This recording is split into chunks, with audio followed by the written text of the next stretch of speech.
Donc, merci pour votre invitation. Donc, très rapidement, je ne vais pas reprendre. Je vais vous parler d'un projet de recherche que j'ai conduit et que je continue de conduire. On l'a initié il y a environ 5 ans. Et la question initiale, elle venait de mon métier. Donc, moi, je suis professeur-chercheur en gestion des ressources humaines à l'EM Lyon. Et un certain nombre de faits m'intriguaient sur la question du rapport au travail. On forme des étudiants en formation initiale, mais aussi beaucoup de participants qui sont en formation continue.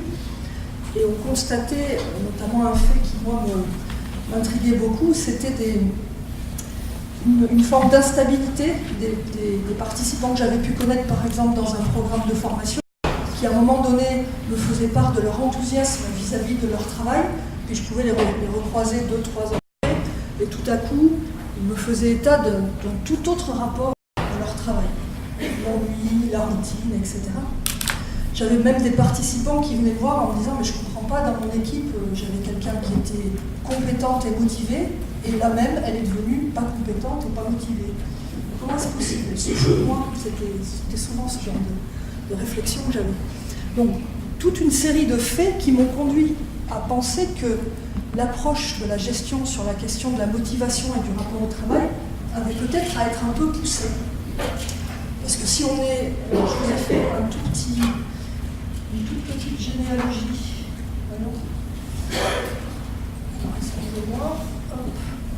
Voilà, pour nous mettre tout de suite très tranquille, il faut qu'on sache que les sujets que l'on va aborder ensemble sont des sujets qui préoccupent les hommes et les managers depuis au moins une grosse centaine d'années. Donc on ne va pas aller fouiller cette masse impressionnante de savoir. Mon propos ce soir, c'est de vous proposer une approche un peu différente que la gestion a produit jusque-là. Très très rapide, la question du rapport au travail, de la motivation, elle est posée de façon très formelle et très scientifique par un ingénieur, le premier, c'était Taylor, début du XXe, qui s'interroge sur cette question. Comment se fait-il que les individus au travail ne produisent pas à la hauteur de ce qu'ils pourraient produire en termes physiques? Comment peut-on comprendre ce fait? Et comment nous, managers, pouvons-nous inciter les individus à davantage s'engager au travail, à être plus productifs, etc. Ça, c'était les premiers questionnements du début du XXe. Et il y a eu toute une série de travaux dont je vous ai juste remis pour moi des noms essentiels, mais on ne va pas, je vous rassure, on ne va pas rentrer dans le détail de tous ces apports, mais ces apports existent. C'est juste pour qu'on soit au clair sur le fait qu'on va aborder un sujet qui a été abordé par énormément de chercheurs en gestion, avec des points de vue à chaque fois très différents.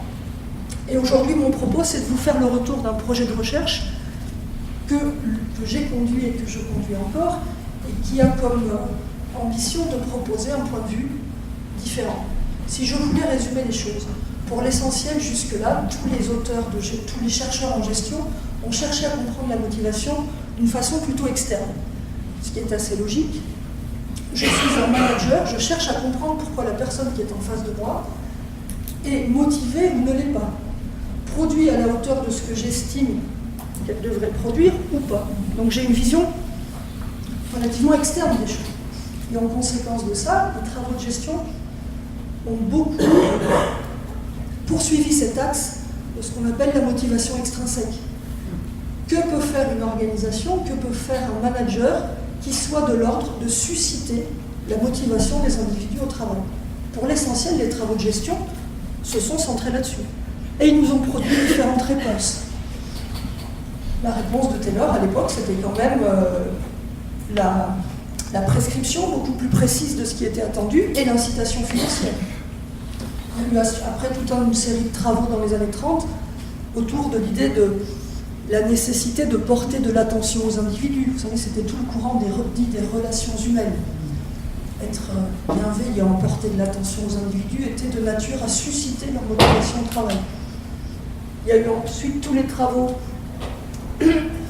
des années 50 qui étaient beaucoup plus centrés sur l'intérêt du travail, la nature, l'enrichissement des tâches. Ça, c'est par exemple ce qui avait été porté par Hesgal, etc., etc. Donc moi, aujourd'hui, je vais vous proposer un point de vue différent.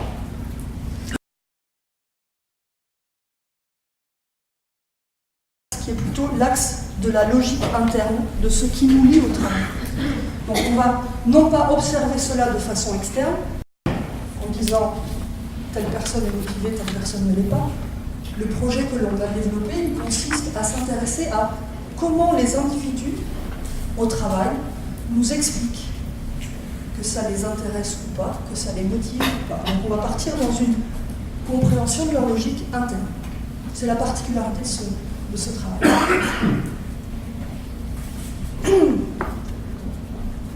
Donc, plus précisément, la question qu'on a investiguée dans ce travail de recherche était la suivante. Qu'est-ce qui fait et qu'est-ce qui défait mon rapport ou ma motivation au travail? Qu'est-ce qui fait que pour chacun d'entre nous, notre rapport au travail n'est pas stable tout au long de notre vie? C'est vraiment ça la question centrale. Donc juste comme le disait M. Garnier, je vous propose effectivement de prendre la parole pendant, mon défi c'est 1 heure. Je voudrais vous proposer tout le résultat en fait de ce que l'on a observé. Ça nécessite une certaine cohérence dans le propos, c'est pour ça que je proposais de ne pas trop prendre de questions, parce que le risque, je sais sur ces sujets, que tout le monde a des choses à dire. Et donc si je commence à prendre des questions, le risque c'est que on se perde dans l'exploration des résultats dont je voudrais vous faire part. Et donc ma proposition, c'est pendant 1 heure, je vous livre l'essentiel des résultats.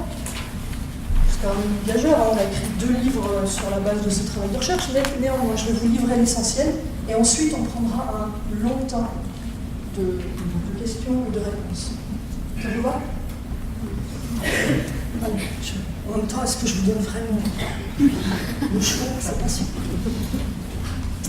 Donc ce qui est important, c'est la chose suivante en fait. Ça c'est la grille de lecture qu'on a posée pour regarder cette fameuse logique interne qui nous lie au travail.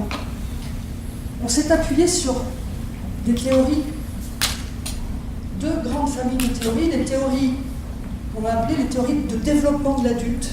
Ce sont des vieilles théories que tout le monde a oubliées, qui sont pourtant très très instructives sur la façon dont on se construit en général dans la vie et en particulier dans les activités que l'on peut avoir au travail. Et la deuxième famille de théories, ce sont les théories de l'apprentissage. Donc pour ceux qui sont intéressés, je pourrais vous, et ça on n'a pas abordé, mais je pourrais vous laisser vous faire passer cette présentation. Toutes les références sont indiquées à la fin. Donc ce que l'on a posé dans ce travail de recherche, c'est que chacun d'entre nous, quel que soit notre travail, nous avons l'opportunité de nous engager dans 3 registres d'activités génériques. Premier registre, je sais qu'il va vous parler, c'est le registre des obligations. Au travail, c'est le propre du travail. Au travail, que nous voulions ou non, ce qui fait sa définition, c'est que nous avons à mener des activités prescrites. Des activités pour lesquelles nous sommes tenus responsables de leur réalisation. Je vous donne un exemple, je suis professeur à l'EM Lyon. Il ne s'agit pas pour moi d'aller voir mon directeur général et lui dire « Tu sais, moi, en fait, faire cours, j'aime pas ça. J'aimerais mieux faire autre chose. » Et il y a un premier registre qui est un registre d'obligation. Je suis tenu de délivrer un certain nombre d'activités et je suis tenu responsable de leur réalisation. Ça, c'est un premier registre, évidemment très important. Le deuxième, c'est le registre qu'on a appelé des initiatives. Un peu différent dans le sens où cette fois, au travail, chacun d'entre nous, nous avons l'opportunité de nous engager dans des activités qui ne sont pas strictement prescrites par notre rôle. Je vous donnerai pas mal d'exemples de ces initiatives, mais je vais peut-être vous donner un premier exemple pour que ce soit plus concret pour vous. Dans le cours de cette enquête, alors cette enquête, c'est une enquête, je le dis parce qu'il y a des ingénieurs dans la salle, c'est une enquête d'une nature particulière, exploratoire et qualitative, c'est-à-dire qu'on a interrogé de façon longue des individus qui étaient en activité Les interviews duraient de 2 heures à 2h30. D'accord? Donc on s'asseyait à côté d'eux et on leur demandait il y avait un premier protocole qui était de nous décrire une semaine ordinaire de travail.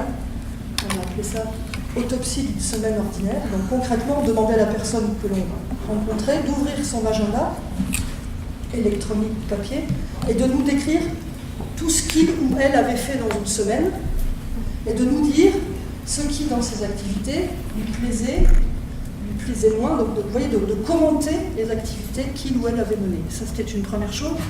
Et la deuxième chose, c'était de nous dire, de se situer dans le temps et de nous dire si aujourd'hui, elle estimait être plus ou moins intéressée par son travail que dans le passé. Et deuxième question, on lui demandait de se projeter.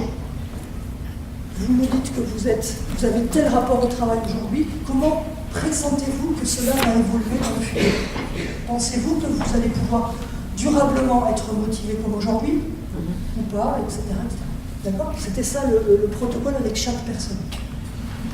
Et donc dans le cadre de cette enquête, on rencontre 2 directeurs d'usine. De façon fortuite, ils font partie de la même organisation. Le premier nous dit, moi, dans mon travail, il y a quelque chose que j'aime particulièrement, c'est le brief du lundi matin. Le brief du lundi matin, c'est super important, c'est le moment où je sens l'état des équipes, où je peux leur transmettre les enjeux de la semaine, c'est clé. Pour moi, dans mon métier, c'est l'activité qui est clé.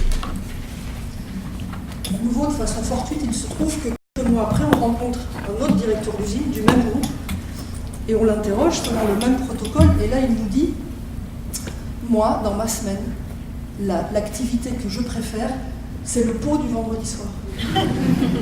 C'est clé. Pour moi, en tant que manager, c'est le moment où on souffle, on trinque aux réussites de la semaine, on débriefe les difficultés, etc. etc.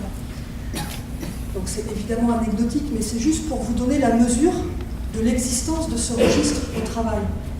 Au travail, nous avons des obligations à mener, mais nous avons aussi une grande marge d'initiative sur la façon de mener ces obligations.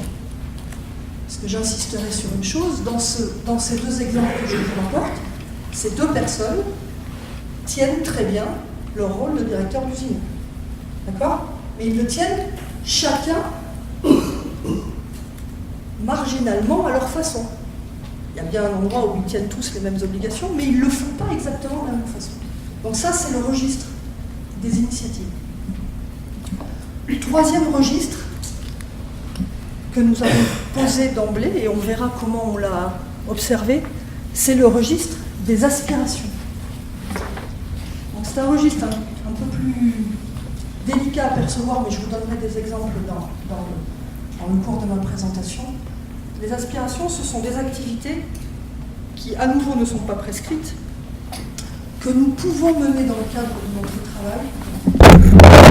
La particularité, c'est qu'elles vont nous engager en dehors de notre zone de confort.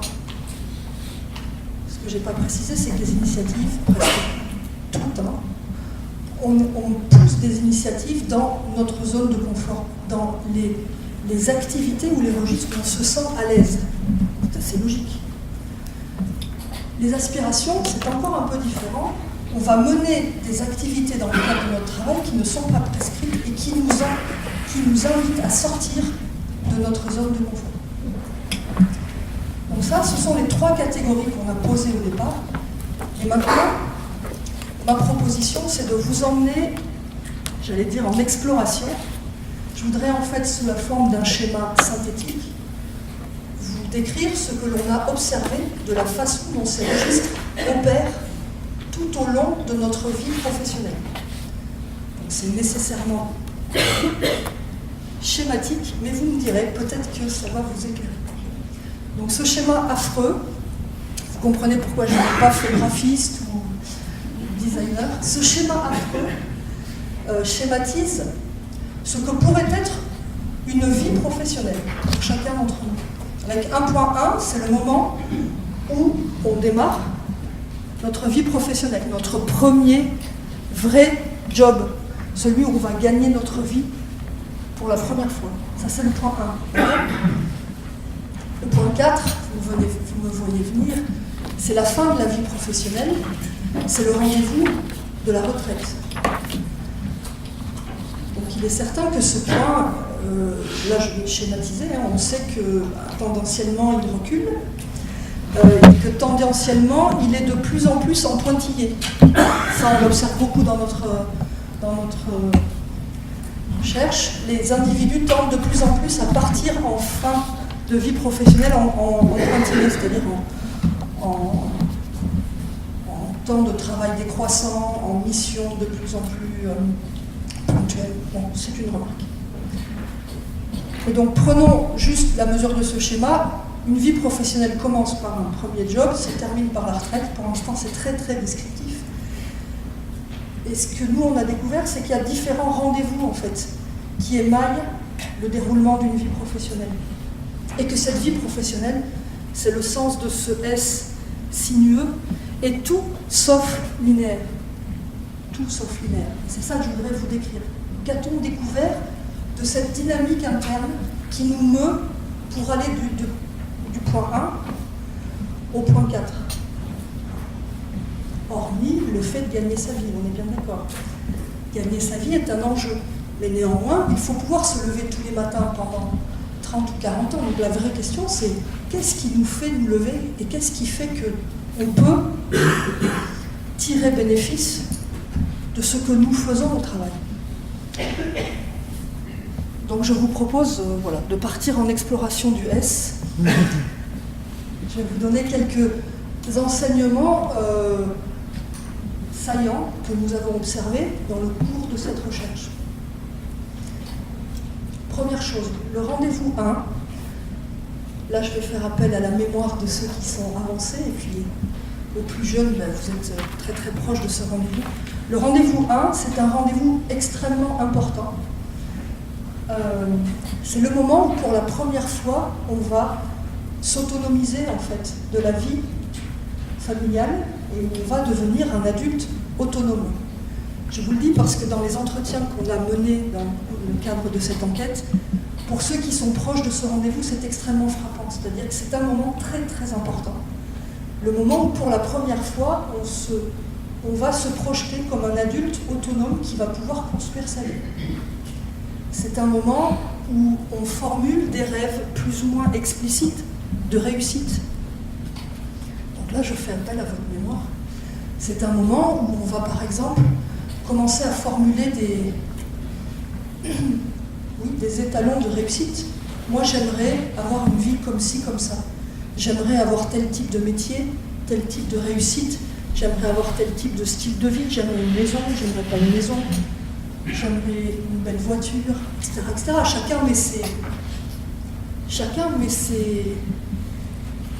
mots et ses termes à ce que c'est que la réussite. Mais c'est le moment où on formule ce rêve-là. Donc ce rendez-vous, il est très important. Et pour le coup, pour faire référence à l'actualité, c'est aussi là qu'on comprend à quel point il est pénalisant pour des jeunes adultes de ne pas l'avoir, ce rendez-vous. Parce qu'il est il est constructeur. Donc, un premier rendez-vous où on est dans cet enthousiasme de se lancer dans notre vie, et en même temps, alors ça on l'a vraiment bien mesuré en interviewant des jeunes professionnels, c'est aussi un moment, et je fais à nouveau appel à vos souvenirs, où on a quelques doutes, voire quelques peurs. Et la grande question, généralement, est « mais est-ce que je vais y arriver ?» Je sors des études où je n'ai pas fait d'études. Hein. Alors oui, dans notre échantillon, il y avait de tout. Hein. Il y avait des autodidactes, des gens qui avaient fait des études. Ce qui nous a semblé être un dénominateur commun, c'est que tous les individus qui nous relataient ce rendez-vous nous faisaient à la fois état d'un grand enthousiasme, mais aussi de beaucoup de doutes. Est-ce que je vais y arriver ? C'est la raison pour laquelle, pour nous, c'est la raison pour laquelle, dans cette première phase de vie professionnelle qui va s'initier après le premier rendez-vous, qui est le premier job, le registre des obligations, en fait, va s'avérer extrêmement structurant. Donc là, j'insiste, parce que ce que je vous dis tord le cou à beaucoup de choses que l'on qu'on entend aujourd'hui dans les médias, notamment à propos de la jeune génération, où on entend qu'ils ne veulent pas d'obligations, qu'ils veulent pouvoir faire ce qu'ils veulent, etc. Alors nous, quand on a interviewé les jeunes professionnels dans le cadre de cette enquête, c'est pas du tout ce qui ressortait. Ce qui ressortait était la chose suivante. Je veux qu'on me dise ce que j'ai à faire, et je veux qu'on me dise si ce que je fais, je le fais bien ou pas. J'allais dire, le deal, il est là. Il n'est pas du tout dans « laissez-moi faire ce que je veux faire ». Parce qu'en fait, à ce moment-là de la vie professionnelle, ce qui est extrêmement rassurant, c'est de pouvoir, jour après jour, savoir ce que l'on a à faire, mesurer si on le fait bien et continuer l'étape d'après. Là, je fais appel pour ceux qui sont plus âgés, comme moi, à leur souvenir de début de vie professionnelle.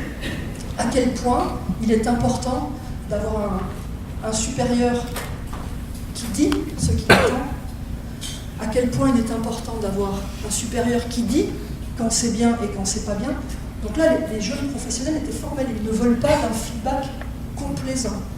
Ils veulent qu'on leur dise c'est bien ou c'est pas bien.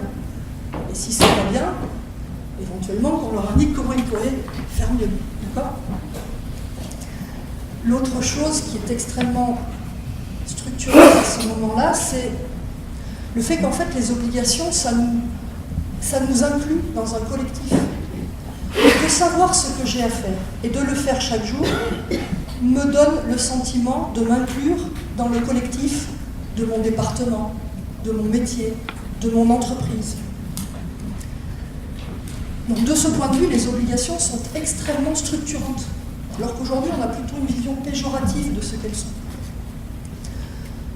Nous, ce que l'on a observé dans cette recherche, c'est que toute cette première phase de vie professionnelle, elle est très fortement, elle s'appuie sur ce registre des obligations. Et là, je parle au manager ou au DRH, il serait probablement, je ne dirais pas probablement, je pense qu'il est très dommageable en fait de ne pas donner ces repères-là aux jeunes professionnels. Juste un exemple. Vu que je suis maintenant doyen de la faculté, je suis en train on mène une grande campagne de recrutement en ce moment. Et hier, j'interviewais un prof assistant qui est chez nous. Et il me dit, je quitte telle école parce que, en fait, il n'y a aucun collectif. Je suis tout seul. Et moi, c'est pas ça que je veux pour apprendre mon métier. Moi, je veux être dans une équipe avec des gens qui, comme moi, apprennent le métier de la recherche. Et je veux qu'on me dise si ce que je fais, ça va ou ça va pas. C'est ce type d'attente en fait. Et à nouveau, ce n'est pas si surprenant parce que c'est ce registre qui va nous rassurer en fait dans notre construction professionnelle. Donc dans ce premier rendez-vous, le premier job, il initie une première phase de vie professionnelle où le moteur des obligations est extrêmement structurant. Ça ne veut pas dire qu'il est exclusif, mais il est structurant. Et donc, notre défi en tant que manager, c'est d'entendre ça. C'est-à-dire, par exemple, un autre exemple qui était très frappant, tous les individus qui quittent leurs entreprises là, dans cette première phase de vie professionnelle, ils nous disaient presque tous, ils ne quittent pas, rarement pour des raisons d'argent, sauf si vraiment ils se sont vraiment fait avoir, ils quittent parce qu'ils estiment justement que ce deal d'apprentissage n'est pas là. On ne me permet pas, en gros, de me construire. D'accord ? Le deal n'est pas là. C'est-à-dire, soit on me cantonne dans des activités extrêmement peu formatrices où j'apprends peu, soit, très important, on ne me donne aucun feedback.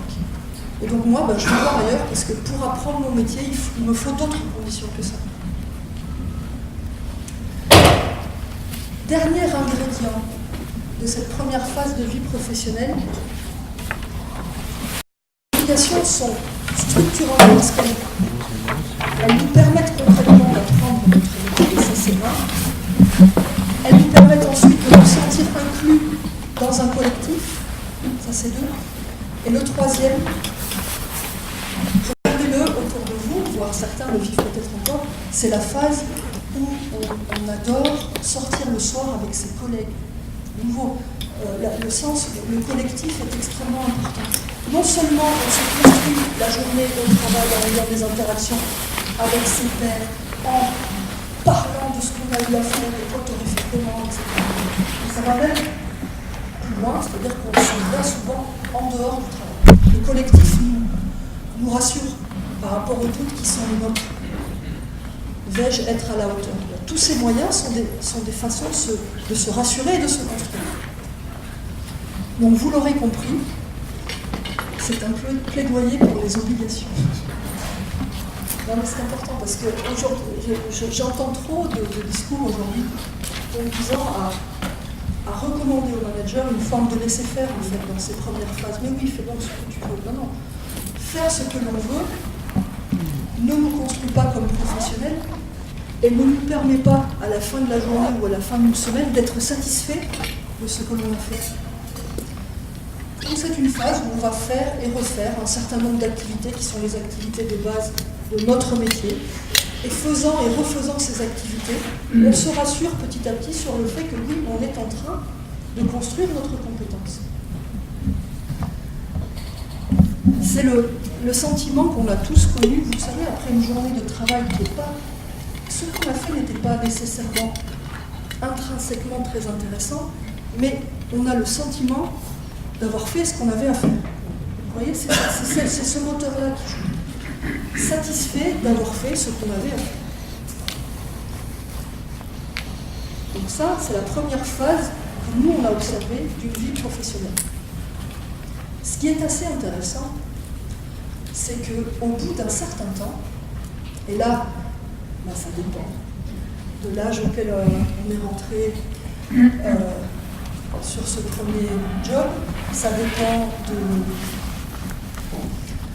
de l'environnement que l'on a, parce qu'on a justement un manager qui est plutôt en soutien, nous donne du feedback, etc. Est-ce qu'au contraire on est un peu livré à nous-mêmes dans une organisation? Il y a plein de facteurs qui font que cette première phase de vie professionnelle va être plus ou moins longue pour les uns que pour les autres. Mais par contre, ce que l'on a observé dans cette recherche, c'est qu'au bout d'un certain temps, va apparaître une première saturation. Donc c'est la fin de cette première phase de vie professionnelle, un moment où chacun d'entre nous, pour ceux qui ont passé cette phase, on s'est dit, bon, là maintenant, c'est bon, j'ai compris. Ou là maintenant, c'est bon, je sais que je sais faire les bases de mon métier. Donc ça, on l'a rencontré très très très souvent. C'est le professionnel qui nous dit, alors je vous donne un exemple, c'est par exemple quelqu'un qui a commencé dans le contrôle de gestion qui nous dit, bon c'est bon, là ça fait 6 ans que je produis des documents, que je compte, que j'analyse, etc. Là maintenant c'est bon, je veux passer à autre chose. Ça c'est typiquement la phrase, c'est-à-dire je veux passer à autre chose. Je suis rassurée sur le fait que je sais faire, donc maintenant je veux passer à autre chose. C'est une première phase de saturation de l'apprentissage des obligations en fait. C'est une responsable de projet dans une entreprise pharmaceutique qui nous dit, bon ben c'est bon, j'en suis à mon 5e projet, je sais faire. Là maintenant c'est bon, je sais faire, donc moi je veux passer à autre chose. Je veux par exemple non plus conduire des projets, mais être celle qui décide qui va participer à l'allocation des projets. Je ne veux plus être seulement celle qui opérationnellement déroule une procédure toute faite, mais propose des améliorations. Donc on a tous nos formes à nous de saturation, on est d'accord, ça dépend des métiers, ça dépend de la personnalité, mais par contre, cette phase-là, elle apparaît. Pour ceux qui sont allés au bout de l'apprentissage des obligations. Donc cette phase de saturation, elle inaugure un deuxième rendez-vous, nous on l'a appelé un rendez-vous 2. C'est une première crise de motivation assez forte. Alors, si vous voulez, parce que je sais que vous n'osez pas me le demander, mais je sais que la question se pose, vous allez dire, mais vers quel âge? Alors, encore une fois, ça dépend. Il y en a dans l'échantillon, ils ont commencé à travailler à 16 ans, d'autres qui ont commencé à travailler à 25 ans, donc vous imaginez bien que ça dépend de tous ces facteurs-là. Mais c'est, si on devait donner un ordre d'idée, c'est la fin de la vingtaine, tout début de la trentaine. D'accord? C'est un moment, j'allais dire, le marqueur clair de cette crise motivationnelle, c'est bon, j'ai fait le tour, hein, et je veux plus. Ça, c'est généralement ce qu'on entend. Donc je veux plus, ça veut être... C'est très, très intéressant de voir comment ça se traduit chez les uns et chez les autres. C'est celui qui est dans une petite entreprise qui dit, bon, maintenant je vais aller dans une grande boîte, parce que la petite entreprise, c'est bon, j'ai fait le tour. C'est celui qui est dans une grande entreprise qui dit, bon, bah, maintenant que j'ai fait le tour de la grande entreprise, j'aimerais aller dans une vraie boîte où je vois la profondeur des processus et pas seulement la surface. C'est celui qui était dans une fonction experte qui veut élargir son périmètre. C'est celui qui était dans une fonction d'expert et qui veut devenir manager, par exemple, typiquement. D'accord ? Donc, les manifestations de cette crise motivationnelle, elles sont différentes chez les uns et chez les autres, mais le marqueur, il est là. Je suis rassuré. Vous vous souvenez, dans le rendez-vous 1, on n'était pas très rassuré. On se demandait si on allait y arriver. Au rendez-vous 2, on est rassuré. On connaît les bases de notre métier. On peut aller voir un peu plus large, un peu plus long. Et donc ça inaugure ce rendez-vous 2, donc une crise de motivation qui se traduit par « je veux plus que ce que j'avais jusque-là ». Donc là, souvent, il y a des ruptures. C'est souvent là qu'on change de boulot, en fait. Si le deal a été bon avec notre premier employeur au départ, c'est un moment où on va souvent cristalliser et on va se dire « allez, j'ai envie d'aller voir ailleurs ». Mais ça, c'est une manifestation. Ça peut aussi être « je suis dans un grand groupe et je demande à changer de métier, je demande d'aller dans un métier connexe, je demande à partir à l'étranger ». Toutes sortes de manifestations, évidemment, sont possibles. Donc ce rendez-vous de là, je réalise que j'ai envie de vous dérouler ce que j'avais prévu, mais bon, on va y arriver. Voilà. Là, j'étais en train de vous décrire ce rendez-vous de la première crise de motivation forte que beaucoup d'entre nous dans cette salle ont probablement rencontrée. Et ce rendez-vous 2, il va initier une deuxième phase de vie professionnelle extrêmement intéressante. Donc là, je parle à vous en tant qu'individu, et je parle aussi au manager, parce que je suis sûre que vous l'avez observé. Ce rendez-vous 2, il va inaugurer une deuxième phase de vie professionnelle où chacun de nous allons chercher, alors que dans la première phase de vie professionnelle, nous cherchions à ressembler aux autres, à gagner notre place dans le collectif, dans cette deuxième phase de vie professionnelle, on va chercher à tout prix à se distinguer. Je ne suis pas seulement le contrôleur de gestion de l'entreprise X, je suis tel individu et j'ai des choses différentes à montrer. Vous vous souvenez des 2 directeurs d'usine dont je vous parlais au départ?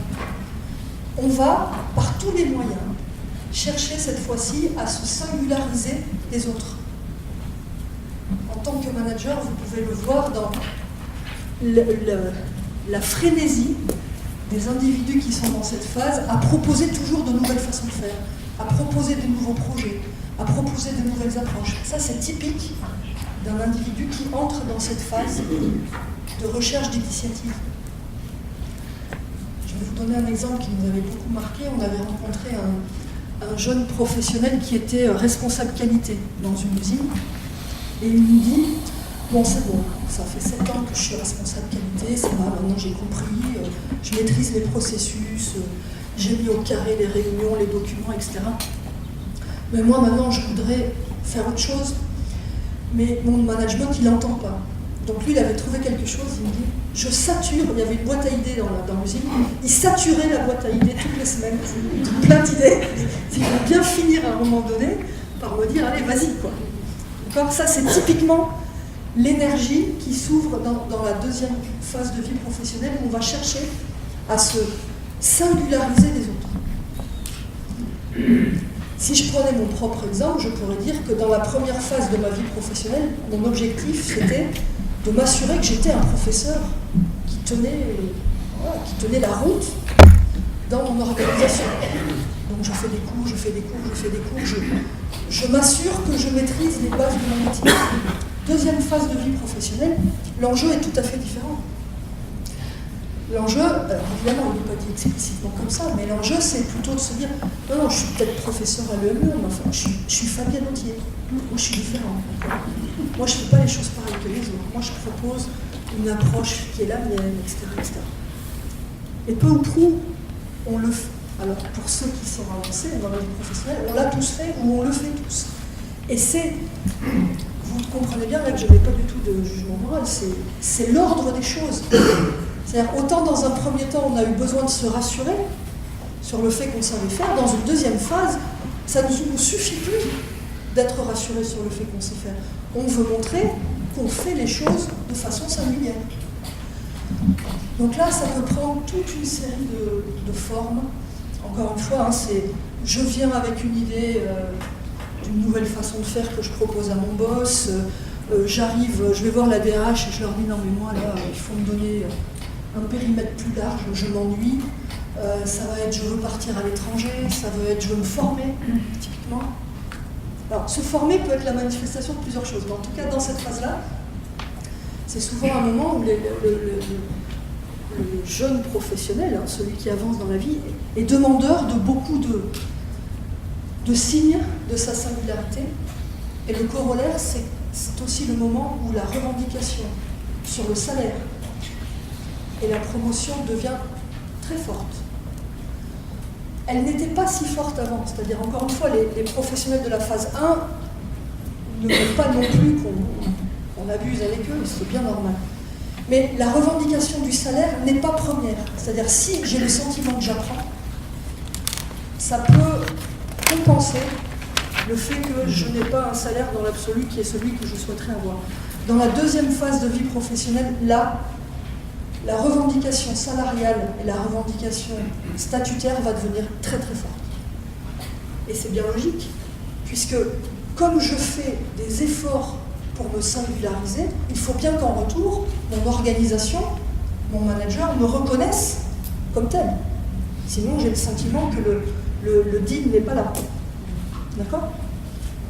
Donc la phase 2, c'est une phase magnifique quand on est manager, parce qu'on a des gens dans nos équipes qui lèvent la main, qui nous disent que... Alors, c'est pas toujours facile, parce que parfois aussi, ils veulent évidemment partir, puisqu'ils veulent plus, plus grand, etc. Mais en tout cas, c'est une phase où l'engagement au travail, la motivation au travail, ne pose pas question. Elle est extrêmement forte. Ok ? Qu'est-ce que j'avais... Voilà. Sans regarder mon prompteur, je suis dans les... Oui, ce qu'on avait écrit là, c'est aussi quelque chose d'important. C'est le moteur central, là, c'est vraiment de faire valoir sa différence par rapport aux autres. Faire valoir que je suis singulier. Alors là, on arrive à un moment très important. Je vérifie le temps, mais on est pas mal. Pour nous, la découverte la plus importante qu'on a faite, c'est celle qui vient maintenant, en fait. Elle éclaire des crises motivationnelles assez fréquentes que l'on observe dans le monde du travail, qui, selon nous, étaient peut-être encore peu explorées et peu comprises. Cette phase d'initiative, elle va durer. Alors à nouveau, elle va durer plus ou moins longtemps selon les individus. Plus ou moins longtemps selon ce que j'ai reçu en retour des organisations dans lesquelles je travaille. Si l'organisation pour laquelle je travaille m'a donné l'opportunité d'engager mes initiatives, il est probable que cette phase aille plus rapidement que si c'est extrêmement difficile de faire entendre le fait que j'aimerais faire autre chose, j'aimerais faire différemment, etc. Au passage, aujourd'hui, il y a par exemple beaucoup d'organisations matures qui perdent beaucoup de salariés dans cette phase-là, parce qu'elles ne sont pas capables en fait de répondre à ce besoin de progression, de promotion, de responsabilité. Donc c'est un moment de recherche tous azimuts, d'opportunités de grandir et d'être différent. Et ce qu'on a découvert dans cette recherche, c'est que arrive cette phase d'initiative va à nouveau, à un moment donné, saturer. Étant allé au bout de la conquête de nos propres initiatives, un certain nombre de professionnels que l'on a rencontrés dans le cadre de l'enquête nous ont décrit une saturation mais cette fois-ci une saturation qui était beaucoup plus difficile, d'abord pour eux à énoncer, et pour nous à percevoir. Donc je vais essayer de vous dire pourquoi. En fait, on a rencontré un certain nombre d'individus qui disaient, écoutez, voilà, moi je suis à un moment de ma vie professionnelle où je ne comprends pas ce qui m'arrive. J'ai réussi, peu ou prou, ce que je voulais réussir dans ma vie professionnelle. J'ai obtenu les postes que je voulais obtenir dans ma vie. Et pour autant, le constat que je fais, c'est que je n'ai plus aucune motivation pour ce que je fais. Ce qui quand même est un constat très, il faut en convenir, très déroutant.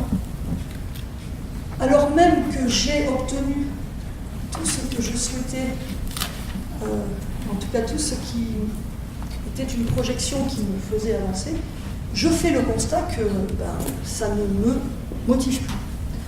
Donc je vais vous donner quelques exemples de la façon dont ça se traduisait chez les gens qu'on a rencontrés. On rencontre une première personne qui était directeur financier d'un très grand groupe français et qui nous dit, il avait, de mémoire, il avait 43 ans, je crois, et il nous dit, mon entreprise m'a proposé le mois dernier une opportunité d'expatriation au Brésil. J'ai déjà eu pas mal d'expériences d'expatriation, on me propose une augmentation significative. Et moi, la question que je me pose, je l'ai dit d'ailleurs à ma femme la semaine dernière, c'est oui, mais enfin, pourquoi d'accord, je vais gagner beaucoup plus, mais on va peut-être pas manger 10 fois par jour. Là, ça vous indique que quand même, il commence à y avoir des questions. Donc, évidemment, il se demandait s'il allait accepter cette nouvelle proposition ou pas. Un autre exemple que l'on a rencontré dans l'enquête, il y en a plein, hein, mais j'essaye de vous donner un peu des exemples pour que ça soit plus concret. Un directeur commercial d'une grande entreprise de services qui a eu une réussite assez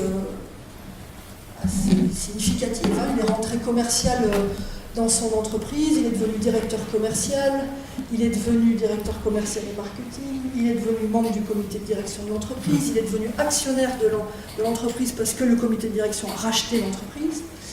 Il a 45 ans et il nous dit, là, je suis en train de chercher un job ailleurs. Alors on dit, tiens, pourquoi? Il dit, parce que je m'ennuie en fait. Donc l'ennui, c'est une très grande marque de ce rendez-vous. Et il dit, mais mon problème, c'est qu'en fait, évidemment, quand je me mets sur le marché du travail, on me propose des choses, puisque j'ai une certaine réussite à mon crédit. Le problème que j'ai, c'est que quand j'écoute les chasseurs de tête me parler des autres jobs que je pourrais avoir, je me rends compte que c'est peu ou prou pareil, quoi. Et il me disait, c'est toujours un peu plus de la même chose. Voilà. Ça, c'est typiquement des réflexions qu'on attend à ce moment-là.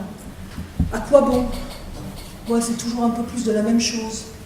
Ça va pas changer la face du monde. Mais bon, c'est ce genre de réflexion que l'on entend beaucoup. Donc, ce troisième rendez-vous de la vie professionnelle, je voudrais insister là-dessus, il est très très difficile à appréhender pour plein de raisons. D'ailleurs, M. Garnier vous le disait tout à l'heure. D'abord parce que culturellement en France, avoir des états d'âme sur son travail, c'est pas super bien vu. Donc, ils nous disent tous la même chose. En fait, ils disent, je sens que ça va pas, mais j'ose pas en parler. Parce que quand j'essaye d'en parler, alors, à ma femme, par exemple, alors là, ça peut jouer évidemment dans les deux sens, mais je me souviens d'un qui me dit, quand je dis à ma femme que je m'ennuie, elle me répond, mais enfin, là, ça fait des années que tu travailles tous les week-ends pour avoir ce boulot, et maintenant que tu l'as, tu t'ennuies. Il y a une incompréhension de la part de l'entourage, parce qu'extérieurement, on ne peut pas comprendre ce qui se passe. Donc le conjoint, souvent, a du mal à comprendre, sauf si lui-même ou elle-même a passé ce moment-là avant. L'entourage, les amis, ça c'est aussi très... On a eu pas mal de récits là-dessus, les amis qui vous disent « Non, mais enfin, allez, ça va te passer, quoi. Fais un peu de sport, pars en voyage, ça va aller. » Ça c'est l'entourage. À nouveau, l'entourage qui est dérouté parce qu'il ne sait pas forcément, lui, les gens de l'entourage n'ont pas vécu forcément ce moment-là. Et alors, a fortiori, la DRH, donc la dernière à qui on parlait, je pense qu'il y a une DRH dans la salle, Évidemment, l'intuition de tous les individus qui sont à ce rendez-vous, c'est de ne surtout pas en parler à la DRH. Et là-dessus, ils ont raison. Il ne faut pas. Moi, j'ai beaucoup échangé avec des DRH sur ce travail de recherche. On l'a présenté à beaucoup de DRH. Et ils nous disent, assez sincèrement, qu'effectivement, ils sont démunis. C'est-à-dire quand ce type de personnes en réussite professionnelle viennent faire état de questions de ce type, les DRH ne savent pas quoi faire. Et c'est d'ailleurs très très légitime, je vais vous dire pourquoi. Donc, vous voyez, c'est très cette crise motivationnelle que nous, on a appelée le rendez-vous 3, est très particulière de ce point de vue. C'est-à-dire que c'est assez incompréhensible pour la personne à qui ça arrive, parce qu'à nouveau, j'ai pourtant tout ce que j'ai toujours voulu avoir, et je m'ennuie. Il y a quand même un certain paradoxe dans ce constat-là. Et quand je tente d'émettre mes doutes dans mon entourage, généralement, je ne suis pas très bien reçue. Donc, réflexe assez logique, je tais mes doutes. Et je les garde pour moi. D'accord ? Donc, je vais un peu zoomer sur ce rendez-vous, parce que je pense qu'il est très très important. Il est très important, notamment dans les économies matures auxquelles nous faisons partie. Parce qu'il recèle à la fois des problèmes importants et en même temps, probablement, qu'il recèle aussi un certain nombre de solutions, en tout cas de perspectives possibles. Et je voudrais juste qu'on prenne tous la mesure de la difficulté déjà de le faire exister, ce rendez-vous. Ça a été très très compliqué en fait, de faire parler les individus là-dessus, parce qu'eux-mêmes en fait n'ont pas vraiment conscience de ce qui se passe. D'accord ? Les symptômes assez classiques, c'est je me sens fatigué, je ne sais pas pourquoi. Je me sens irascible, je ne sais pas pourquoi. Les collègues avec qui je m'entendais bien, je ne peux plus les voir en peinture. Je ne peux plus. Je sens que je suis en tension, en conflit. J'ai envie d'autre chose. Je veux tout envoyer balader. Alors là, on va finir. Et je rêve d'aller changer de métier, changer de pays. Vous voyez, ce sont toutes ces manifestations-là. Après, certaines manifestations extrêmes, qui sont très médiatiquement relayées, peuvent être des manifestations qu'on a appelées de burn-out, etc. Mais mesurons juste que le burn-out est une manifestation chez des individus qui vont exprimer ce rendez-vous de façon très très forte. Mais néanmoins, pour une majorité d'individus, ce rendez-vous il est beaucoup plus sourd en fait. Il n'est pas nécessairement explosif. Mais ça ne veut pas dire qu'il n'est pas. D'accord ?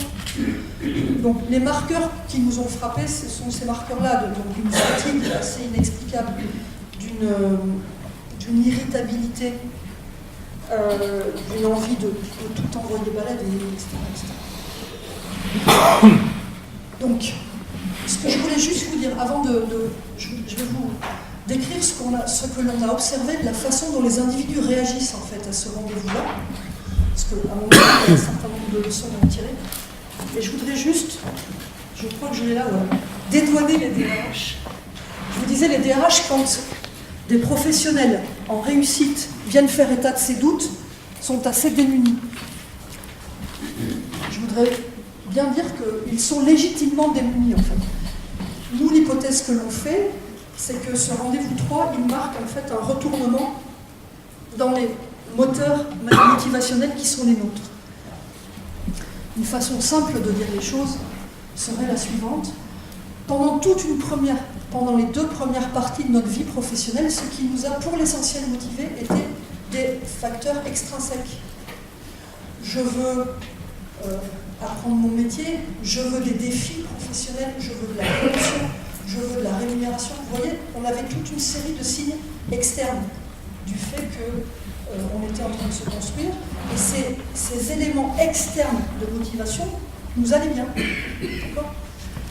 Il est possible que le rendez-vous 3, celui que nous on a appelé le rendez-vous 3, que d'autres appelleraient la crise du professionnel, c'est souvent ce qu'on entend dans les médias. Ce rendez-vous 3, il marque un retournement en fait. C'est-à-dire que ce qui faisait motivation de façon externe ne suffit plus à nous motiver. D'accord ? Et donc là, j'ouvre la dernière partie de notre échange, ça va être... je voudrais effectivement être clair sur le fait que nous, ce qu'on a observé, c'est qu'à partir de ce rendez-vous-là, il est assez probable que ce soit à nous d'aller chercher ce qui nous motive. Ce serait un leurre de penser que l'organisation peut prendre la main là. Elle a pris la main jusque-là. Jusque-là, les organisations, ça va assez bien gérer les 2 premières parties de la vie professionnelle. Elles vous confient des choses à faire, elles vous donnent du feedback, elles vous donnent des opportunités de grandir, elles vous promeuvent, elles vous augmentent, etc., etc. Ça, elles savent faire.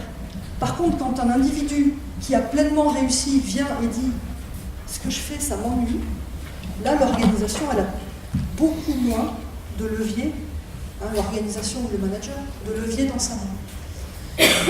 Et nous, l'hypothèse que l'on formule sur la base de ce qu'on a observé là, c'est que c'est une phase où nous allons, nous individus, nous allons avoir à aller chercher ce qui nous motive, nous. Dans le cadre du travail, c'est l'idéal, et éventuellement, pourquoi pas aussi en développant des activités hors travail qui soient de nature à nous remotiver. Est-ce que je peux zoomer sur... Ça va jusque-là, je monopolise un petit peu, mais au moins je pose les choses et puis après on pourra échanger. Donc, sur le rendez-vous 3, ce que je voudrais vous dire, c'est que on a observé chez les individus de notre enquête plusieurs types de réponses. Donc là, évidemment, on est allé interroger ceux qui l'avaient déjà vécu, parce que ceux qui l'ont pas vécu ne peuvent pas nous renseigner sur comment ils vont réagir. À ce stade, et ce que je vais vous dire est exploratoire, on a observé 4 grands types de réponses. Les individus à ce rendez-vous 4. Pardon, rendez-vous 3. Je crois que je l'ai détaillé là, voilà. Donc, une première réponse, probablement la plus courante, c'est en fait que les individus réagissent à cette crise motivationnelle du rendez-vous 3 en réinvestissant les initiatives, c'est-à-dire, on va le dire autrement, en taisant toutes les questions et tous les doutes qui ont émergé à ce rendez-vous-là. Donc ça, c'est assez typique.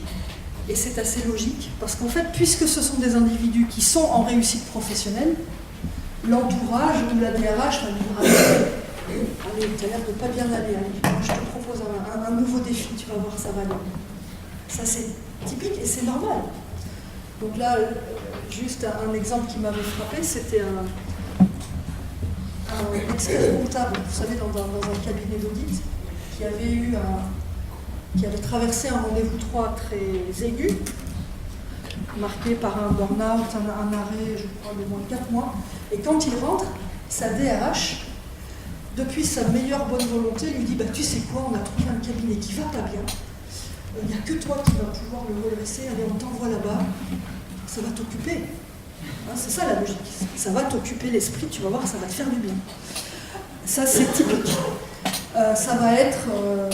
la DRH qui vous dit « Allez, tu as l'air de broyer du noir, allez, je vais t'envoyer dans notre filiale en Asie, tu vas voir, ça va te dépayser, ça va aller mieux, il y a des choses à faire là-bas, tu as des choses à leur apprendre. » Donc ça, c'est assez généralement comme ça que ça se solde, c'est-à-dire, puisque je rencontre des doutes, que je ne comprends pas bien, et que tout mon entourage me dit « Mais enfin, ça n'a pas l'air d'aller, tu devrais t'y remettre, tu vas voir, ça va passer. » Beaucoup d'individus, finalement, traversent ce rendez-vous en réengageant une logique d'investissement des initiatives au travail.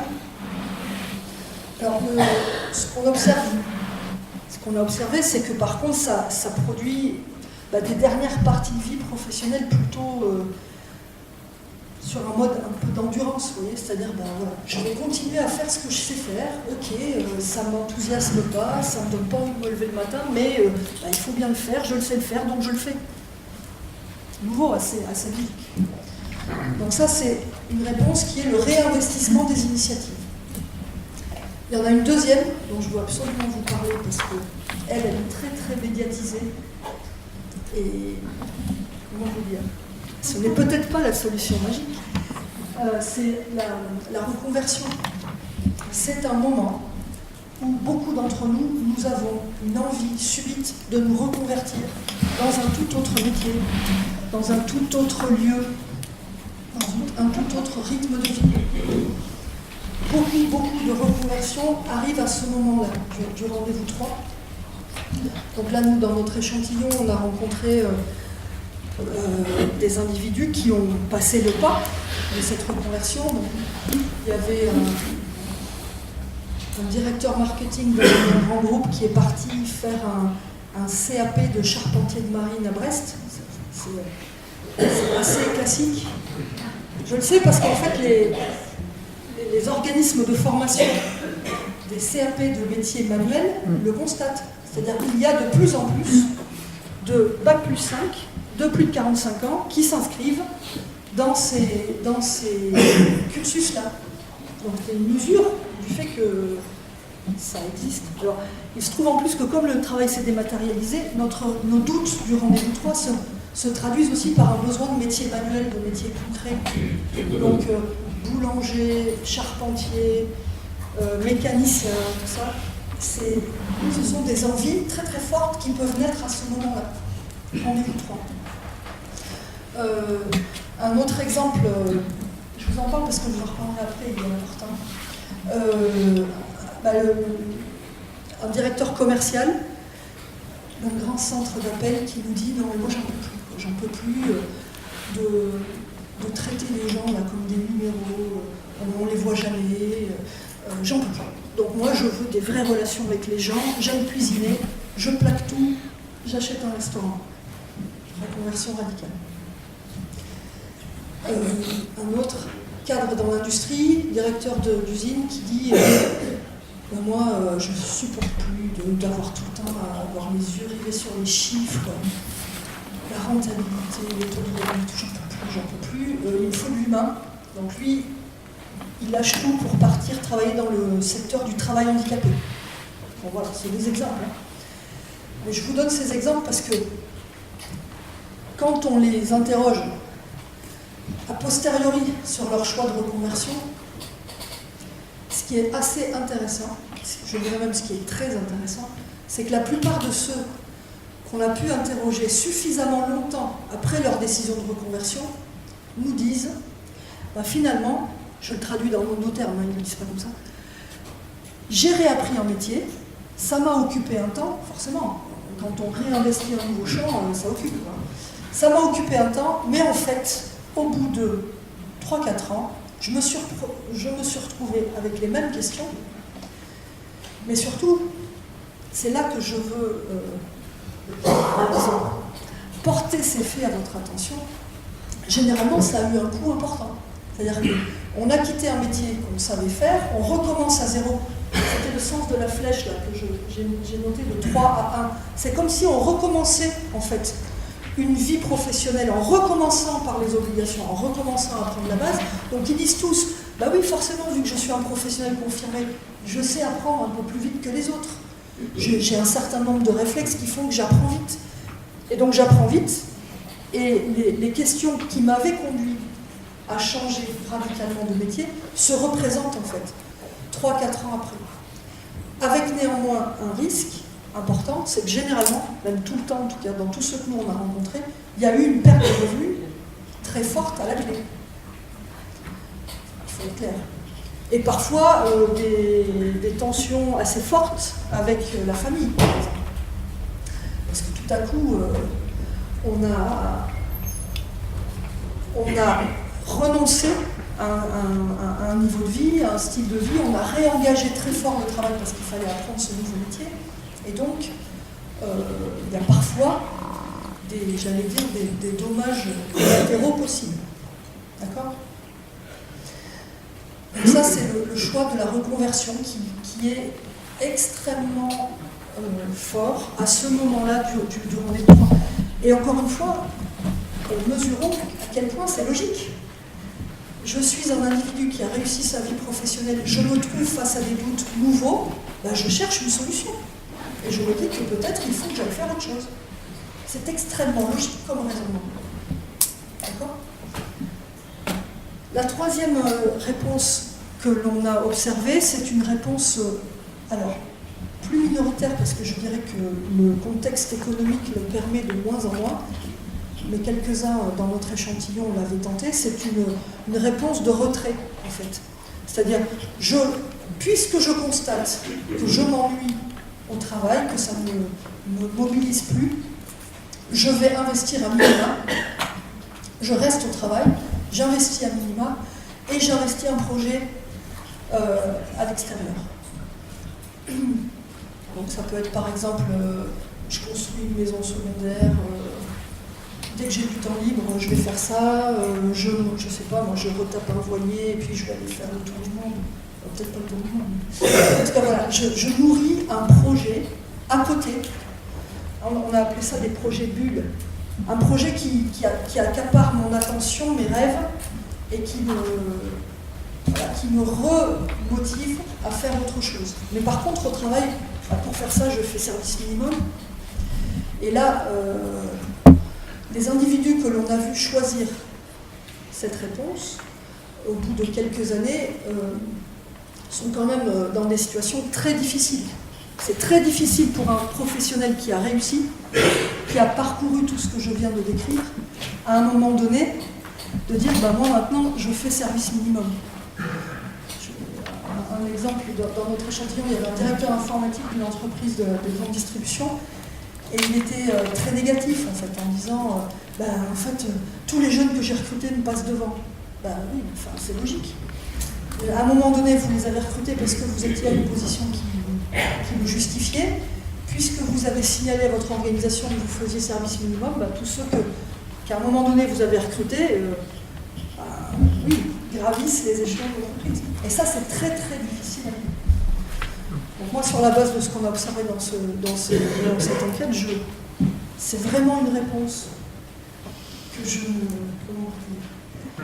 n'encouragerais pas. D'autant qu'aujourd'hui, dans le contexte économique dans lequel on est, elle n'est pas si simple. Il y a eu une période, pendant les 30 Glorieuses, où peut-être cette option était plus facile à jouer. D'ailleurs, pour l'anecdote, c'était ce que recommandaient les travaux sur... Il y a eu un champ dans le domaine de la gestion qui était les théories sur les carrières, qui est né dans les années 50. Et leurs recommandations, je suis allée exhumer ça, leurs recommandations, donc c'était dans les années 60, c'était, à partir de 40 ans, on rentre sur un plateau. Donc c'est comme ça, on s'ennuie. Et donc, la meilleure chose à faire, c'est d'attendre que ça passe. Donc ça, c'était les années 60. Mais bon, à l'époque, effectivement, mettre les gens au placard, c'est ce qu'on appelait, mettre les gens au placard, leur donner un petit os à manger, pour les laisser finir tranquillement leur carrière, ça, aujourd'hui, c'est quand même de plus en plus rare. Dans le contexte de contraintes économiques fortes dans lequel on est.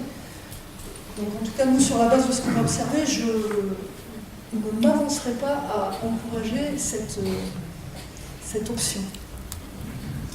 Il y a une chose que je ne vous ai pas dite, et qui va me permettre de vous décrire. Parce que là, si je m'arrêtais là, on serait tous très pessimistes, d'accord ? Je vous sens un peu...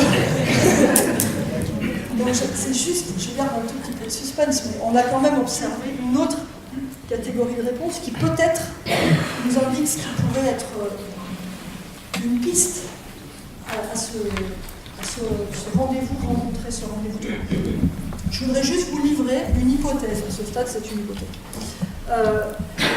Avec mon co-auteur, on fait l'hypothèse que ce qui se passe au rendez-vous 3, ça pourrait être en fait le miroir des rêves qu'on avait énoncés en rendez-vous 1.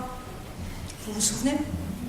Quand on s'est engagé dans la vie professionnelle, on s'est engagé avec un certain nombre de rêves, de réussites. Une hypothèse serait que le rendez-vous 3, il intervient quand peu ou prou on a atteint en fait ce qui nous avait mis en mouvement au rendez-vous 1. Et donc c'est pour ça que ce rendez-vous il est très déroutant. Parce que alors que l'on atteint ce qui nous avait guidés pendant la phase 1 et 2, et bien subitement, c'est là qu'on est en panne de motivation. C'est une hypothèse que je soumets à votre sagacité. Alors, dernière gamme de réponses possibles. Donc là, ce que je vais vous dire, c'est quand même très exploratoire. Il faudra que chacun on fasse des expériences pour savoir si c'est une piste ou pas. On a observé dans notre échantillon une petite dizaine de personnes qui semblaient assez bien avoir passé ce rendez-vous 3. Donc évidemment, on s'est empressé de les interroger. Et notamment, je vais vous donner un exemple, parce que quand même, il faut qu'on garde du temps pour les questions. Il y a un exemple qui nous a beaucoup frappé dans notre échantillon, c'était le cas d'une personne qu'on a anonymée, qu'on a appelé Maurice. Maurice, quand on le rencontre, il a 55 ans, il travaille dans une entreprise logistique, il est directeur régional dans une entreprise logistique. Il est rentré comme autodidacte dans l'entreprise, ça veut dire qu'il travaille depuis l'âge de 16 ans. Et lui, il nous dit, non mais moi, le travail, ça va. Je n'ai pas d'état d'âme particulier, je peux même dire que, en fait, ça me plaît beaucoup. Donc on a essayé de creuser un petit peu comment lui avait traversé toutes ces étapes. Et en fait, si je vous le schématise, ce qu'il nous dit, c'est que vers l'âge de 40 ans, il a rencontré des doutes très forts sur son travail. Et le déclencheur pour lui, ça a été qu'en fait, il constatait que tous ceux qui étaient rentrés dans l'entreprise en même temps que lui, peu à peu, se faisaient remercier. En fait. Il y a des gens qui, comme lui, avaient gravi les échelons de l'entreprise et qui, pour des raisons X ou Y, se faisaient remercier par le comité de direction. Et il nous dit que ça a été un déclencheur de questions très importantes. C'est-à-dire qu'il voyait des gens qui avaient beaucoup donné comme lui au travail, des gens qui avaient réussi leur vie professionnelle, qui tout à coup étaient face à une rupture. Et lui, ce qu'il observait, c'est que ses amis ou ses connaissances étaient détruites par la rupture avec leur organisation. Et c'est ça qui l'emmène à se poser des questions. Et il me dit, à l'époque, je dis à ma femme, mais moi, qu'est-ce que je deviendrais si ça m'arrivait ? C'est une question que je me pose. Et donc, de façon assez, j'allais dire, inédite, surtout dans ce secteur d'activité, il a demandé à sa DRH, il a dit, moi, j'ai besoin que vous me donniez un peu de temps en dehors du travail pour que je me pose un peu. C'est-à-dire, voilà, ça fait 40 ans que je travaille, moi j'ai besoin de savoir ce que j'y mets, pourquoi je le mets et quelle est la dernière étape de ma vie professionnelle parce que je me pose des questions. Et donc la DRH a accepté en fait de lui donner un peu de temps. Donc lui, il avait fait le choix de se faire accompagner par quelqu'un d'externe pour avoir un temps de prise de recul en fait par rapport à son travail. Autre ingrédient important qu'il nous a relaté, c'est que son épouse était plutôt en soutien, en lui disant, bah oui, si tu as des questions, pose-les-toi, il n'y a pas de raison de ne pas les écouter. Et en fait, ce qu'il nous décrit, c'est que, alors il ne sait pas trop comment les choses se sont agencées, mais assez rapidement après, il s'est mis en tête de porter un projet dans son entreprise. Et c'était un projet qui lui tenait à cœur parce que pour lui, c'était un projet qui servait différents objectifs. Alors c'était en gros, je vous rappelle, il travaille dans une entreprise logistique. Il a l'idée d'un nouveau système de palettes qui devrait permettre d'optimiser le rangement dans les entrepôts, qui devrait permettre d'économiser de la matière et qui devrait permettre d'économiser de la manutention pour les salariés. Et il se met en tête que ce projet, il veut le faire avancer. Et qu'il estime que c'est une façon de contribuer, vous voyez, à l'avancée des pratiques dans son secteur et de son métier. Donc il lève la main, il va voir le comité de direction, il présente son projet, il a un comité de direction qui, dans un premier temps, dit allez, on ne perd rien à ce que tu avances un petit peu, etc. Et en fait, il nous a a posteriori décrit ce que ce projet lui avait apporté. Il nous dit, en fait, pour la première fois dans ma vie professionnelle, je portais un projet pour un intérêt qui n'était pas le mien, en fait. Donc, je vous donne quelques ingrédients qui me semblent importants. C'est-à-dire, lui, ce qu'il décrit, c'est ce projet, il m'amène à faire des choses que je ne pensais jamais être capable de faire. Je me retrouve à devoir prendre la parole en comité de direction sur un projet qui est plutôt stratégique. Je suis avec un syndicat professionnel qui me dit viens donc en parler parce que ton projet nous intéresse. Il me dit, moi, j'ai jamais été un tribun, je suis un gars du terrain, je sais pas faire ça. Mais parce que j'estime que c'est important de le faire, alors ça c'est comme ça que je le traduis, il ne le disait pas exactement comme ça, mais lui ce qu'il nous disait c'est, je suis surpris de constater que sur ce projet, je suis amené à faire des choses que je pensais jamais être capable de faire. Et faisant cela, je peux dire que ça, c'est ce qui me fait me lever le matin. Ça, je veux que ça avance, parce que j'estime que c'est un progrès dans mon métier, dans mon secteur. Et de fil en aiguille, il fait monter des jeunes d'un lycée professionnel à côté. Donc ça, c'est une dimension qu'on a tout le temps retrouvée. Dans cette dernière phase de vie professionnelle, l'attrait et l'intérêt pour retransmettre ce que l'on a soi-même appris. Donc, ce projet va être structurant pour lui, pour retrouver un sens dans ce qu'il fait dans son propre travail. Je vous ai décrit, et c'est en cela que pour nous, vous vous souvenez, je vous avais dit qu'au départ, on posait l'existence de 3 registres. Ce registre pourrait être de l'ordre des aspirations, c'est-à-dire mener des activités dans le cadre de notre travail qui font sens au nom d'une utilité qui est la nôtre. C'est-à-dire, si on faisait un sondage dans cette salle, nous avons tous une définition très très particulière de ce qui est utile, de ce qui est bien, de ce qui est le progrès, etc. D'accord ? Mais par contre, ce qui est frappant, c'est que les professionnels que nous, on a rencontrés dans cette dernière partie de vie, qui étaient sans grande difficulté motivationnelle dans cette dernière phase, nous relataient tous ça. C'est-à-dire, j'ai dans mon travail, et quelquefois aussi à côté de mon travail, une activité qui fait sens pour moi, que je juge utile, et celle-ci, elle me donne une énergie à continuer à faire ce que je fais,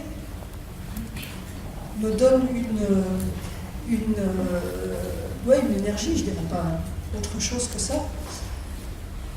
Et alors je voudrais vous montrer un dernier schéma qui nous semble très important pour décrire ce dont on est en train de parler. Donc vous voyez, c'est à nouveau un schéma pas très beau, on va recontrôler, je ne suis pas graphiste. C'est comme si on avait fait une coupe en fait des profils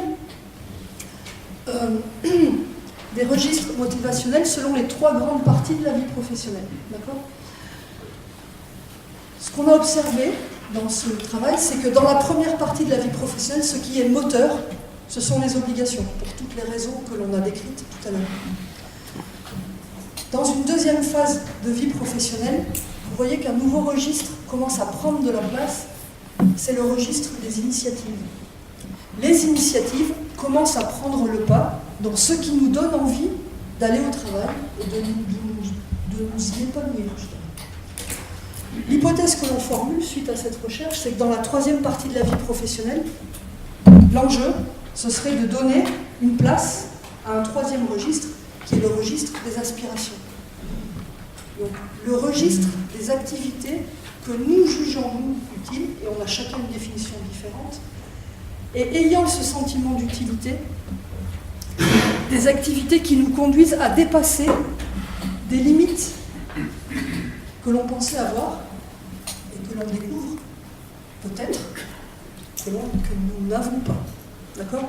Le cas de Maurice est typique là-dessus, c'est-à-dire que, et je voudrais vraiment insister là-dessus parce que le traitement médiatique aujourd'hui de la dernière partie de la vie professionnelle, il est tout à fait autre. Il nous dit, la solution c'est, vous voyez, plus de congés, nous à l'Union on fait ça. Dernière partie de vie professionnelle, on va vous donner plus de congés, on va alléger la charge de travail, etc. Ça, c'est ce qu'on appelle le traitement social de la dernière partie de la vie professionnelle. Or, nous, ce qu'on a observé dans ce projet de recherche, c'est que les individus les plus engagés en dernière partie de vie professionnelle, ceux qui avaient réussi à engager ce registre des aspirations, sont tout à fait autres. L'exemple dont je vous parle, Maurice, il poursuit ce projet qui fait sens pour lui, mais enfin, dans le même temps, c'est le meilleur directeur régional de sa boîte. Je Je sais parce qu'il se trouve que dans cette entreprise, j'avais pu interroger, c'était la DRH en fait, qui m'avait donné un certain nombre de noms de gens à rencontrer dans l'entreprise. Et elle m'avait dit, celui-ci, pour nous, est assez atypique. Et pourtant, c'est notre meilleur directeur régional, donc on aimerait bien comprendre. Alors évidemment, nous, on ne restituait pas les résultats de façon nominative, mais elle nous a au moins donné cette opportunité-là. Donc ce qui est très intéressant, c'est que ce que nous décrit Maurice, c'est qu'il est, parce qu'il ouvre cette possibilité d'engager ses aspirations, il n'a pas de difficultés motivationnelles majeures au boulot, loin de là, ce qui le conduit à être en même temps quelqu'un qui poursuit cette utilité, mais aussi un professionnel parfaitement performant. Et ça, je fais appel à ceux d'entre vous qui sont le plus avancés dans leur vie professionnelle. C'est une expérience qu'on a tous fait, c'est-à-dire, je voudrais bien que vous compreniez ça, sinon ça pourrait se lire de façon un peu simpliste. L'enjeu n'est pas d'empiler des activités. On a toujours des journées qui font le même temps. L'enjeu, il est tout autre, et il est d'ailleurs passionnant, c'est comment, alors que nous avançons dans notre vie professionnelle, nous savons être de plus en plus efficaces sur les premiers registres, de façon à libérer du temps et de l'énergie pour le reste. Vous sentez ça? C'est-à-dire, dans la deuxième partie de vie professionnelle, quand on engage les initiatives, on peut le faire parce qu'on a déjà appris à être très efficace sur nos obligations. Et donc, la logique de ce schéma n'est surtout pas de dire que plus on avance, plus on lâche les obligations. C'est pas du tout ça. On est au travail, et au travail, jusqu'au bout, on a des obligations. Maurice, jusqu'au bout, a des obligations. D'accord? Par contre, parce qu'il a traversé toute cette maturation professionnelle, il est capable, comme chacun d'entre nous, en fin de vie professionnelle, d'être efficace sur plusieurs registres en même temps. Et donc je redis, parce que ça tord le cou à tout ce qu'on entend aujourd'hui, l'enjeu n'est probablement pas pour les personnes en fin de carrière de dire « Oh, allégeons-les, ça ira mieux ». C'est probablement tout l'inverse. Vous imaginez toute l'expérience qu'on a accumulée, tout le savoir qu'on a accumulé. La réponse n'est probablement pas de dire à ces personnes « Tu vas en faire un petit peu moins ». La réponse est probablement d'ouvrir un espace qui permette à chacun d'aller chercher les aspirations qu'il ou elle a. En tout cas, nous, ça, c'est l'hypothèse qu'on poursuit. Et donc, dans le cas de Maurice, il nous le décrit très bien, c'est-à-dire il a 55 ans, il a commencé à travailler à 15 ans, il est le meilleur directeur régional, en tout cas tel que perçu par la DRH, et il est celui qu'on envoie chaque fois qu'il y a des conflits sur les entrepôts en France, parce qu'on sait en plus qu'il a un don particulier pour négocier quand il y a des situations un peu tendues. Donc vous voyez, c'est tout l'inverse de quelqu'un qui termine sa vie professionnelle en étant protégé d'un certain nombre d'obligations. C'est tout l'inverse. Donc ce schéma, je vous le montre parce qu'à mon avis, il est intéressant, même à n'importe quelle phase de vie professionnelle. On pourrait tout le temps se dire, tiens, comment je vais pouvoir réouvrir des espaces? Vous voyez, deuxième partie de vie professionnelle, c'est comment je vais pouvoir m'exprimer, faire advenir ma singularité. Dernière partie de vie professionnelle, ça pourrait être plutôt comment est-ce que j'accède à mon besoin d'utilité. Qu'est-ce qui pour moi ferait que je suis utile dans ce métier aujourd'hui ou dans cette entreprise? Qu'est-ce qui me donnerait le sentiment que je fais avancer un sujet X ou Y? C'est pour ça que souvent les aspirations se traduisent par des projets, alors on dirait parfois un peu humanitaires ou sociaux, mais le mot est souvent un peu galvaudé, mais en tout cas des projets qui font un peu bouger les lignes, des projets où on retransmet. Le gardien du temps, il faut que je m'arrête. Voilà. Je crois que, écoutez, je crois quand même que je vous ai dit l'essentiel de ce que je voulais vous dire. Donc je remercie M. Garnier de me dire qu'il est temps que je m'arrête. Et donc si vous avez des questions,